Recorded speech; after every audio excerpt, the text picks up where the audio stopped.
നമ്മുടെ ഭൂമിയിൽ നിരന്തരം 24 മണിക്കൂറും സാറ്റലൈറ്റുകൾ നിരീക്ഷിച്ചുകൊണ്ടിരിക്കുന്ന പല സ്ഥലങ്ങളുമുണ്ട്.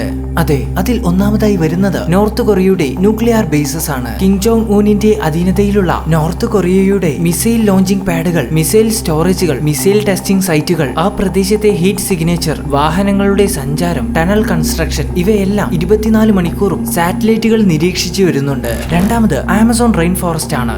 ആമസോൺ റെയിൻ ഫോറസ്റ്റിൽ നടക്കുന്ന ഇല്ലീഗൽ ഡീഫോറസ്റ്റേഷൻ, പടരുന്ന കാട്ടുതീ, എൻവിയോൺമെന്റൽ ചേഞ്ചസ് തുടങ്ങിയ കാര്യങ്ങൾ നാസയും യൂറോപ്പ് സ്പേസ് ഏജൻസിയും പോലുള്ള വലിയ സ്പേസ് ഏജൻസികൾ നിരന്തരമായി സാറ്റലൈറ്റ് ഉപയോഗിച്ച് നിരീക്ഷിക്കാറുണ്ട്. 3. ചെർണോബിൽ പോലുള്ള ന്യൂക്ലിയർ ഡിസാസ്റ്റർ സോണുകളാണ്. ചെർണോബിൽ, ഫുകുഷിമ തുടങ്ങിയ ന്യൂക്ലിയർ ഡിസാസ്റ്റർ സോണുകളിൽ പടരുന്ന റേഡിയേഷന്റെ അളവ്, അവിടെ നടക്കുന്ന ഇല്ലീഗൽ ആക്ടിവിറ്റീസ് ഇവയെല്ലാം നിരന്തരമായി നിരീക്ഷിക്കാറുണ്ട്. 4. Arctic റീജിയനിലെ ice ഷീറ്റുകളാണ്. പ്രധാനമായും നാസയും യൂറോപ്പ് സ്പേസ് ഏജൻസിയുമാണ് ഈ ഒരു പ്രദേശം നിരീക്ഷിച്ചു വരുന്നത്. ഈ പ്രദേശത്തെ ഐസ് ഉരുകുന്നതിന്റെ അളവ്, ഐസ് ഷീറ്റുകളുടെ കനം, ഈ പ്രദേശത്തു കൂടെയുള്ള ഷിപ്പിംഗ് റൂട്ടുകൾ, ക്ലൈമറ്റ് ചേഞ്ചുകൾ എന്നിവയാണ് പ്രധാനമായും നിരീക്ഷിക്കാറുള്ളത്. ഇനി 5.